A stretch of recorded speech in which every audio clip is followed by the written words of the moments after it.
Hello बच्चों, जय हिंद, नमस्कार। आपका इतना प्यार और आशीर्वाद के लिए बहुत-बहुत धन्यवाद देता हूँ। आप जो कम वीडियो से मुझे इतना सपोर्ट दे रहे हैं, उसके लिए बहुत-बहुत धन्यवाद है बेटा। आज हम आपके लिए एक महत्वपूर्ण जानकारी लेकर आए हैं। 2018 से 19 का जो यूपी पुलिस का पेपर हुआ था, उसमें उस समय मैंने कोचिंग स्टार्ट की थी। तो उस समय मेरे पास 7 से 8 बच्चे तैयारी कर रहे थे, जिसमें से यूपी पुलिस की तैयारी करने वाले केवल 4 थे और उन 4 में 3 का सिलेक्शन हुआ था और उन तीनों से मैंने कल बात की है। किसी से सुबह बात की, किसी से दोपहर में और किसी से रात में, क्योंकि उनके पास समय ड्यूटी अलग-अलग जगह लगी हुई थी। किसी की गोमती नगर में लगी हुई है, तो किसी की कहीं लगी हुई है, ठीक है?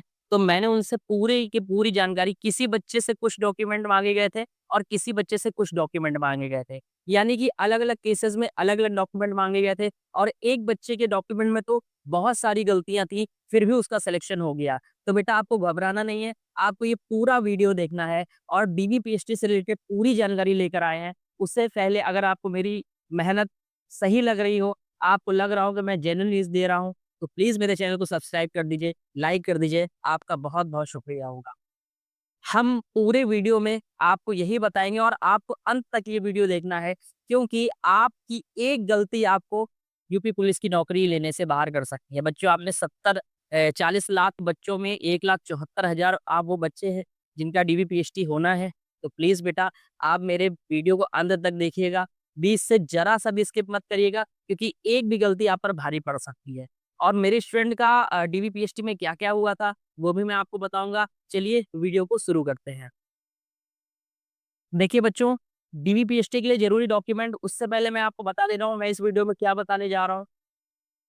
डीवीपीएसटी के लिए ज़रूरी डॉक्यूमेंट, इसमें देखिए फॉर्म भरते समय जो लगा था वो क्या चाहिए? बच्चों, फॉर्म भरते समय भी बहुत सारी ऐसी चीज़ें होती हैं जो डीवीपीएसटी के टाइम पर माँगी जाती हैं और बहुत बच्चों से माँगी भी गई हैं। चलिए उसको भी चेक कर लेते हैं। उसके बाद व्यक्तिगत प्रमाण पत्र में क्या-क्या लगता है? व्यक्तिगत प्रमाण पत्र आपसे रिलेटेड होते हैं। उसके बाद जो आपने शिक्षा ग्रहण की होती है, उससे संबंधित जो आपके डॉक्यूमेंट हैं, उनमें जो त्रुटि है या खो गए हैं या क्या करना है, उससे रिलेटेड जानकारी पूरी देंगे। उसके बाद निवास संबंधित प्रमाण पत्र बहुत ज़रूरी होता है बेटा। अगर आपने इसको हल्के में ले लिया तो फिर आपकी नौकरी चली ही जाएगी। फिर उसके बाद आरक्षण संबंधित प्रमाण पत्र, फिर मोहर किसकी लगवाएँ? जिसे हम कहते हैं कि सत्यापित करना। बेटा सत्यापित कैसे किया जाएगा, कौन करेगा, इससे पूरी इन्फॉर्मेशन दी जाएगी। उसके बाद आपको कितने सेट तैयार करने हैं, ये बहुत बड़ी बात है, क्योंकि वहाँ पर बच्चे ऐसे ही कागज़ात अलग-अलग ले जाते हैं। उसके बाद वहाँ के जो अधिकारी होते हैं उन पे चिल्लाते हैं और उनका काम भी ठीक से नहीं करते हैं। इसलिए आप ज़रूर ध्यान रखिए कि उसका सेट भी तैयार करना है आपको। चलिए फिर आगे बढ़ते हैं। अगर कोई त्रुटि है या खो गया है, उस केस में क्या करना चाहिए? अंत तक जुड़े रहिएगा, पूरी जानकारी देंगे। तो चलिए पहले ऑप्शन पर आते हैं। फॉर्म भरते समय जो लगा था, उसमें से आपको क्या-क्या चाहिए? फॉर्म भरते समय जो लगा था, उसमें सबसे पहले नंबर पर जो होगा, वो आपका एप्लीकेशन फॉर्म होगा। बच्चों, आपने जब फॉर्म भरा होगा, तो जो आपने नाम, पिता का नाम, date of birth, marksheet number, जो एप्लीकेशन फॉर्म होता है बच्चों, वो आपका चाहिए होगा। दूसरा जो आपका चाहिए होगा, जब आप परीक्षा देने गए थे, उस वक़्त आपका जो एडमिट कार्ड लगा हुआ था, वो एडमिट कार्ड आपका चाहिए होगा बच्चों। अब दिक्कत ये आती है कि सर मेरा एप्लीकेशन फॉर्म ही खो गया है, मेरे पास एप्लीकेशन फॉर्म नहीं है, या एडमिट कार्ड खो गया है, वो भी नहीं है। तो बच्चों थोड़ी-सी लापरवाही तो आपने कर दी है, लेकिन फिर भी उसका एक तरीका है। देखिए वो तरीका क्या है कि मेरे यहाँ जो एक स्टूडेंट था उसका एप्लीकेशन फॉर्म खो गया था, एडमिट कार्ड तो उसके पास था, लेकिन एप्लीकेशन फॉर्म खो गया था। तो उस वक़्त क्या हुआ था, आपको वहीं पर लिंक दिया गया था, यानी उन बच्चों को वहाँ पर लिंक दिया गया था, उस लिंक से तुरंत एप्लीकेशन फॉर्म को निकालना था। या हो सकता है कि यूपी पुलिस की वेबसाइट पर अभी कुछ दिनों बाद लिंक आ जाए और उस लिंक से आप अपना एप्लीकेशन फॉर्म निकाल सकते हैं। तो आपको बिल्कुल भी डरने की ज़रूरत नहीं है, एप्लीकेशन फॉर्म आपका निकल आएगा, एडमिट कार्ड तो आपका आराम से है ही, कोई दिक्कत नहीं है। उसके बाद प्रमाणित करवाने की ज़रूरत है कि नहीं है? प्रमाणित करवाने की ज़रूरत का मतलब, इसको कहते हैं सत्यापित करना। एप्लीकेशन फॉर्म और एडमिट कार्ड को बिल्कुल भी सत्यापित करवाने की ज़रूरत नहीं है और कोई भी गेज़ेटेड ऑफ़िसर होगा, वो इसको सत्यापित करेगा ही नहीं। तो बिल्कुल भी आप मन से निकाल दीजिए कि एप्लीकेशन फॉर्म को या एडमिट कार्ड को सत्यापित करवाना है, बिल्कुल नहीं करवाना है बेटा। आपको बस अपने एप्लीकेशन और एडमिट कार्ड फॉर्म को निकाल कर रखना है, ठीक है? चलिए, आगे बात करते हैं। आगे है कि व्यक्तिगत प्रमाण पत्र में आपका क्या-क्या लग सकता है। अब ये इम्पोर्टेंट है भाई। व्यक्तिगत प्रमाण पत्र में जो आपका प्रायोरिटी में होगा, वो बच्चों आपका आधार कार्ड होगा। जी हाँ, उस आधार कार्ड को आप ज़रूर निकलवा लीजिए। अगर आपके पास आधार कार्ड है तो ये बहुत-बहुत खुशी की बात है। लेकिन याद रखिएगा, उस आधार कार्ड में आपकी फ़ोटो थोड़ी अच्छी होनी चाहिए। अच्छी होने का मतलब आपसे मिलती-जुलती होनी चाहिए। ये नहीं कि एकदम ही अलग है, यानी फ़ोटो गलत नहीं होनी चाहिए और आपका नाम गलत नहीं होना चाहिए। अगर गलत है, तो आप उसे जल्दी से सही करवा लीजिए। बहुत सारे सेंटर्स ऐसे बने हुए हैं, जहाँ पर वो सही हो रहा है, तो आपके पास अभी समय है, आराम से सही हो सकता है। दूसरी बात, अगर मेरे पास आधार कार्ड नहीं है भैया, तब हम क्या करें? तो देखिए, अगर आपके पास आधार कार्ड नहीं है, तो आपका वोटर आईडी कार्ड यानी कि जो आप वोट देने जाते हैं, उस समय जो वोटर आईडी कार्ड लगता है, वो भी चल सकता है, इसमें कोई दो राय नहीं है। तीसरा, अगर वोटर आईडी कार्ड भी नहीं है, तो आपका पैन कार्ड भी चल सकता है। आपके पैन कार्ड में नाम में कोई भी गलती नहीं होनी चाहिए। अगला, ड्राइविंग लाइसेंस, अगर आपके पास बच्चों ड्राइविंग लाइसेंस है, तो ड्राइविंग लाइसेंस भी आपका काम आ जाएगा, परेशानी की कोई भी बात नहीं है। इन 4 से 5 चीज़ों में और अगला है पासपोर्ट, पासपोर्ट बहुत कम लोगों के पास होता है, लेकिन अगर पासपोर्ट भी है, तब भी ये चल जाएगा। मैंने बार-बार आपसे कहा कि नाम में और फ़ोटो में कोई भी गलती नहीं होनी चाहिए बच्चों। अब अगला ऑप्शन आता है कि कितने चाहिए? तो बेटा इन सब में कम से कम आपको 2 चीज़ें चाहिए ही होंगी। कम से कम आपको 2 चीज़ें की ज़रूरत पड़ेगी ही पड़ेगी। ठीक है? अगला, नाम तथा फ़ोटो सही हो, बाकी कोई प्रॉब्लम नहीं है। मैंने आपको बताया ना कि आपका आधार कार्ड हो, ड्राइविंग लाइसेंस हो, वोटर आईडी कार्ड हो, कुछ भी हो, आपका नाम की स्पेलिंग सही होनी चाहिए, सही अक्षरों में लिखा होना चाहिए और आपकी फ़ोटो आपसे मैच करनी चाहिए। फ़ोटो आप ही की होनी चाहिए, किसी और की नहीं। धुंधली है, बेकार है, उससे कोई फ़र्क नहीं पड़ता है, वो सब चल जाएगा। माता का नाम गलत है, पिता का नाम गलत है, कोई फ़र्क नहीं पड़ता है। आप टेंशन मत लीजिए, आपका नाम और आपकी फ़ोटो सही होनी चाहिए। चलिए, अगले टॉपिक पर बात करते हैं। अगला टॉपिक है शैक्षिक योग्यता संबंधित। ये बहुत इंपॉर्टेंट है बच्चों। शैक्षिक एजुकेशन क्वालिफिकेशन से संबंधित आपके क्या-क्या प्रमाण पत्र होने चाहिए? चलिए देखते हैं। पहला, 10th की मार्कशीट, बिल्कुल सही। भाई आप 12th पास फॉर्म भर रहे हैं तो आपके पास 10th की मार्कशीट होनी चाहिए। साथ में प्रमाण पत्र। बच्चों प्रमाण पत्र क्या होता है? इसे सनद कहते हैं। इंग्लिश में इसे सर्टिफिकेट कहते हैं। तो 10th की मार्कशीट यानी अंक प्रमाण पत्र और सर्टिफिकेट यानी सनद होना चाहिए। तो बच्चों याद रखिएगा, कुछ बच्चों का ऐसा है 1994 1995 से पहले कि उनकी मार्कशीट और सनद अलग-अलग है। और कुछ बच्चे ऐसे हैं जो अभी नए न्यूली पास किए हैं, उनकी मार्कशीट और सनद एक ही में है। तो मैंने लिख दिया है कि चाहे वो अलग-अलग हो या एक साथ हो, आपके 10th की मार्कशीट और प्रमाण पत्र दोनों की ज़रूरत होगी। आपको ये नहीं देखना है कि अलग-अलग है कि एक साथ है, आपको दोनों लेकर आना है। अगला, 12th की मार्कशीट प्लस प्रमाण पत्र। बच्चों आप 12th का फॉर्म भरे हो, तो 12th की मार्कशीट भी चाहिए होगी और 12th का सनद भी चाहिए होगी। ठीक है? और दोनों चाहे अलग-अलग हों या एक साथ हों, दोनों चाहिए हों। अगला, ग्रेजुएशन। अब बच्चों किसी ने ग्रेजुएशन कर लिया है, बीए कर लिया है, एमए कर लिया है, बीकॉम कर लिया है, एमकॉम कर लिया, पोस्ट ग्रेजुएशन कर लिया, पीएचडी कर लिया, उससे कोई भी मतलब नहीं है। लेकिन फिर भी अगर आप उसे लगाना चाहते हैं, तो एक बात याद करके लगाइएगा कि आपकी उस ग्रेजुएशन वाली डिग्री में या ग्रेजुएशन वाले मार्कशीट में आपका कोई भी नाम की मिस्टेक नहीं होनी चाहिए। अगर 10th की मार्कशीट ठीक है, 12th की मार्कशीट ठीक है, 10th की सनद ठीक है, 12th की सनद ठीक है, उसके बाद आपने ग्रेजुएशन लगा दी, पता लगा उसमें कोई गड़बड़ी हो गई। तो अगर गड़बड़ी नहीं है, आपको पूरा एकदम क्लियर है, तो आप ग्रेजुएशन वाली डिग्री और डॉक्यूमेंट्स, पोस्ट ग्रेजुएशन वाली डिग्री, डॉक्यूमेंट्स सब लगा दीजिए और अगर नहीं है, सही नहीं है, तो आपको लगाने की कोई आवश्यकता नहीं है, वहाँ माँगा भी नहीं गया है।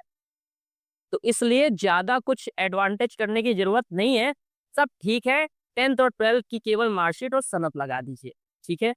अगला, आपका जो 10th की मार्कशीट है, 12th की मार्कशीट है, उसमें आपका नाम सही होना चाहिए, आपके पिता का नाम सही होना चाहिए, आपकी माता का नाम सही होना चाहिए और आपकी डेट ऑफ बर्थ सही होनी चाहिए। बच्चों 10th और 12th की ही आगे चल के मान्य होती है, ये बात आप याद रखिएगा।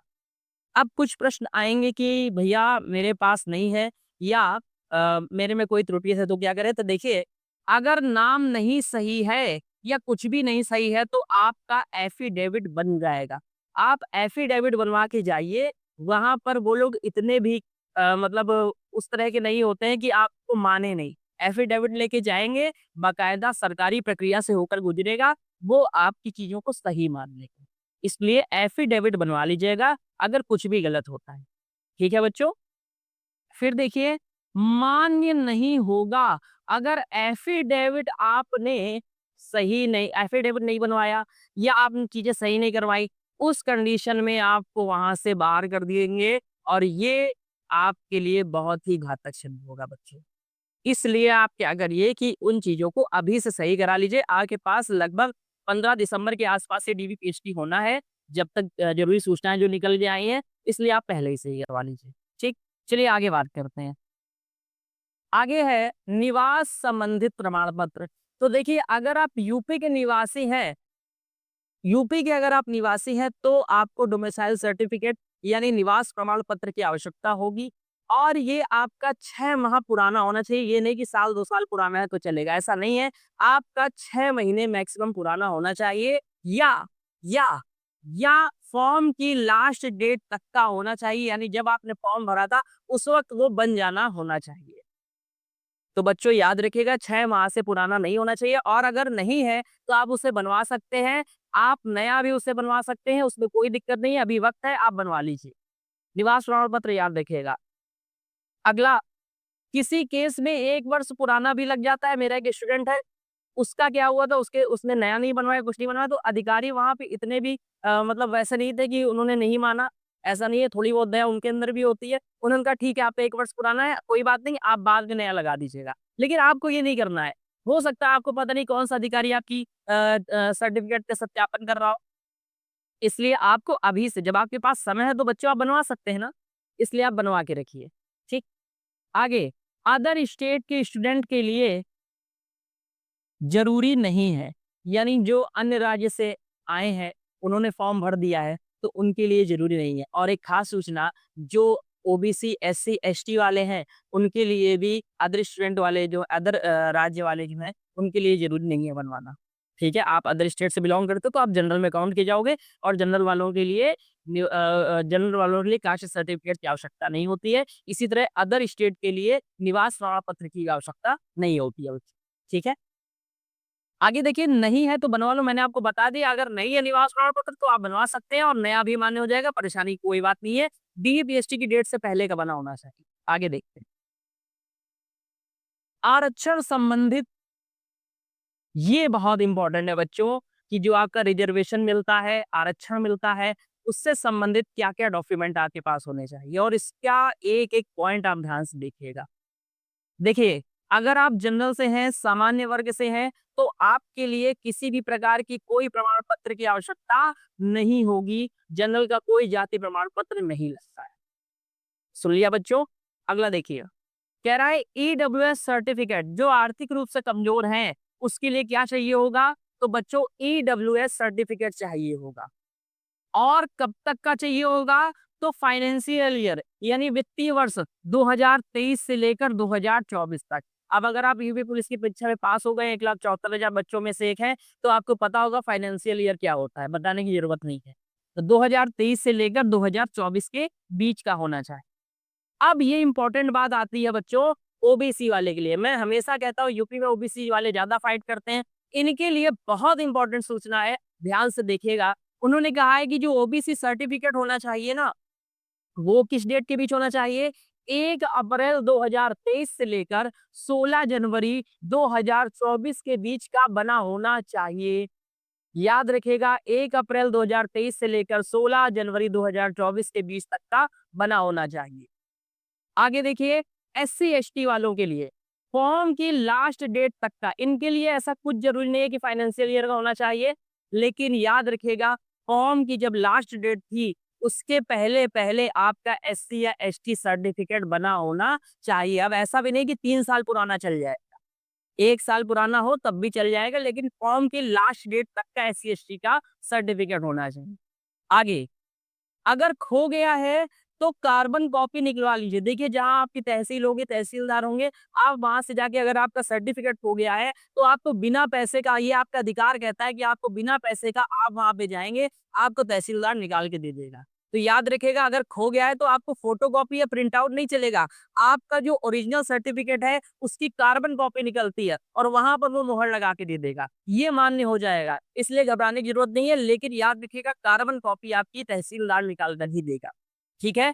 फ़ोटोकॉपी मान्य नहीं हो। तो बच्चों इतनी पॉइंट क्लियर हो गए। आगे देखिए। आगे है सत्यापित या मोहर किससे करवाएँ या सत्यापित किससे करवाएँ? बच्चों जो सत्यापित करवाना है, अब जैसे आप ओरिजिनल जो डॉक्यूमेंट हैं, उनकी 2-2 फोटोकॉपी आप करवाएँगे। तो एक फोटोकॉपी जो होगी, उनको आपको सत्यापित करवाना रहेगा। सत्यापित किससे करवाएँगे? सत्यापित गेज़ेटेड ऑफिसर से करवाते हैं। आपके आस-पास जो स्वास्थ्य विभाग के अधिकारी होंगे, जो चिकित्सक होंगे या जो प्रिंसिपल होंगे स्कूल के या प्रिंसिपल के जो स्कूल के हेड होंगे या कहीं अगर आपके आस-पास पोस्ट ऑफिस है, वहाँ पर जाकर जो उनके हेड होंगे, जो सीनियर अधिकारी होता है, उससे आप ये स्वास्थ्य विभाग के अधिकारी से या किसी से भी आप अटैच्ड करवा सकते हैं। इसे अटैच्ड करवाना बोलते हैं, प्रमाणित करवाना बोलते हैं, सत्यापित करवाना बोलते हैं। तो देखिए, आप क्या कर सकते हैं, स्वास्थ्य विभाग के अधिकारी से या चिकित्सक से इसको अटैच्ड करवा सकते हैं, पोस्ट ऑफिस के हेड से इसे सत्यापित करवा सकते हैं, सरकारी स्कूल या कॉलेज के हेड से इसे सत्यापित करवा सकते हैं और फोटोकॉपी को सत्यापित करवाना है। ओरिजिनल डॉक्यूमेंट को जाके सत्यापित ना करवा लीजिएगा, फोटोकॉपी को सत्यापित करवाना रहेगा, ठीक है? चलिए आगे देखते हैं। आगे है सेट कितने तैयार करें और कैसे तैयार करें? तो सेट कितने तैयार करें और कैसे तैयार करें? कम से कम 3 सेट तो इसके बने होने ही चाहिए। कम से कम 3 सेट इसके बने होने चाहिए। यानी एक ओरिजिनल आपके पास होना चाहिए, दूसरा उसकी फोटोकॉपी होनी चाहिए और तीसरी भी उसकी फोटोकॉपी होनी चाहिए। फिर क्या करेंगे? कह रहा है कि original plus application form plus admit card, इसका आपको एक सेट एक फाइल में तैयार करना है। यानी ओरिजिनल होना चाहिए, एप्लीकेशन फॉर्म होना चाहिए और एडमिट कार्ड होना चाहिए। फिर जो आपके ओरिजिनल डॉक्यूमेंट है उसकी फोटोकॉपी होनी चाहिए, सभी प्रमाण पत्र की, प्लस एप्लीकेशन फॉर्म की फोटोकॉपी या एप्लीकेशन फॉर्म होना चाहिए, प्लस एडमिट कार्ड की फोटोकॉपी या ओरिजिनल एडमिट कार्ड होना चाहिए। फोटोकॉपी करवा सकते, कोई दिक्कत नहीं, इतने सारे एडमिट कार्ड कहाँ से लाओगे? तो मोहर लगी हुई होनी चाहिए, यानी अटैच्ड होनी चाहिए, सत्यापित होनी चाहिए। और अगला है फोटोकॉपी में सभी प्रमाण पत्र होने चाहिए, यानी तीसरी फोटोकॉपी आप करवाइए, दूसरी फोटोकॉपी, एप्लीकेशन फॉर्म करवाइए, एडमिट कार्ड करवाइए, लेकिन इसको अब की आप अटैच नहीं करवाना है, बिना मोहर के ले जाइएगा। कभी-कभी ऐसा होता है कि वहाँ पर जाते समय आपका कुछ गलतियाँ हो जाती हैं, तो आपने क्या किया, जहाँ पे गलती हो गई उसको निकाल कर जो आप सादा पन्ना ले गए उसको लगा दिया। ठीक है? तो आप याद रखिएगा, आपको वहाँ पर अगर कोई त्रुटि हो, तो उस कंडीशन में आपको एक एक्स्ट्रा सेट लेके जाना है फोटोकॉपी का। ठीक? आगे देखिए। आगे अगर कोई त्रुटि है या आपके प्रमाण पत्र खो गए, उस कंडीशन में मैंने आपको बता दिया है। अगर आपका जाति प्रमाण पत्र खो गया है, तो तहसीलदार के पास जाइए, वो आपको निकाल कर दे देगा। अगर आपका शैक्षिक योग्यता का प्रमाण पत्र खो गया है, 10th की मार्कशीट सनद खो गई है, 12th की मार्कशीट सनद खो गई है, उस कंडीशन में आपको क्या करना है, आपकी कार्बन कॉपी निकल आएगी और मार्कशीट की डुप्लीकेट कॉपी निकल आएगी। जब आप जाएँगे तो डुप्लीकेट कॉपी निकल आएगी और 10th की मार्कशीट या सनद पे ऊपर से लिख के आ जाएगा डुप्लीकेट। लेकिन उस कंडीशन में जो आयोग होगा यूपी ट्रिपल एससी का, वो मान्य कर लेगा इन चीज़ों को। इसलिए आपको डरना नहीं है, आपको जाके डुप्लीकेट फॉर्म निकलवाना है, डुप्लीकेट कॉपी निकलवानी है, ठीक है? और अगर चीज़ें थोड़ी-सी त्रुटि है, नाम गलत है या कुछ भी गलत है, तो आपको एफिडेविट जल्दी से जल्दी बनवा लेना है। जल्द से जल्द ये काम करवा के रखिए बच्चों। आगे देखिए, आखिरी पॉइंट कह रहा है अदर ज़रूरी प्रमाण जो सामान है। आपको 25 फ़ोटो कम से कम जो आपने अभी खिंचवाई है या फॉर्म भरते समय खिंचवाई थी, वो चाहिए होंगी। फ़ोटो ले जाना मत भूल जाइएगा। अगला, चिपकाने के लिए गोंद, अब बच्चे तो हो नहीं जो बताना पड़ेगा। अगला, स्टेपलर भी होना चाहिए, साथ में क्या होनी चाहिए, पिन होनी चाहिए। फिर फाइल आपको ले जानी है जिसमें ये सारा सामान रखेंगे। फिर 8 से 10 खाली या सादे कागज़। अब होगा क्या, आपको सादे कागज़ इसलिए मँगाए जाएँगे, क्योंकि वहाँ पर जब आप डॉक्यूमेंट वेरिफ़िकेशन आपका कंप्लीट हो जाएगा, सत्यापन कंप्लीट हो जाएगा, उस कंडीशन में आपको वहाँ पर शपथ लिखवाएँगे वो लोग, कि मैं घोषणा करता हूँ कि मेरे द्वारा दिए गए सभी जो डॉक्यूमेंट हैं, सभी दस्तावेज़ हैं, वो मेरे द्वारा ही प्रमाणित हैं और इसमें किसी भी प्रकार की त्रुटि होने पर सिर्फ़ और सिर्फ़ मैं ज़िम्मेदार पाया जाऊँगा। तो याद रखिएगा, वहाँ पर शपथ लिखवाया जाएगा, 8 से 10 पेज सादे कागज़ पे आपको ले जाते। उम्मीद करते हैं आपको पूरी प्रक्रिया समझ में आ गई होगी। अगर आपको मेरा वीडियो अच्छा लगा है, तो उसे लाइक कर दीजिए और कमेंट कर दीजिए और सब्सक्राइब कर दीजिए। आपका बहुत-बहुत धन्यवाद। हमारे नए वीडियो का इंतज़ार करिएगा।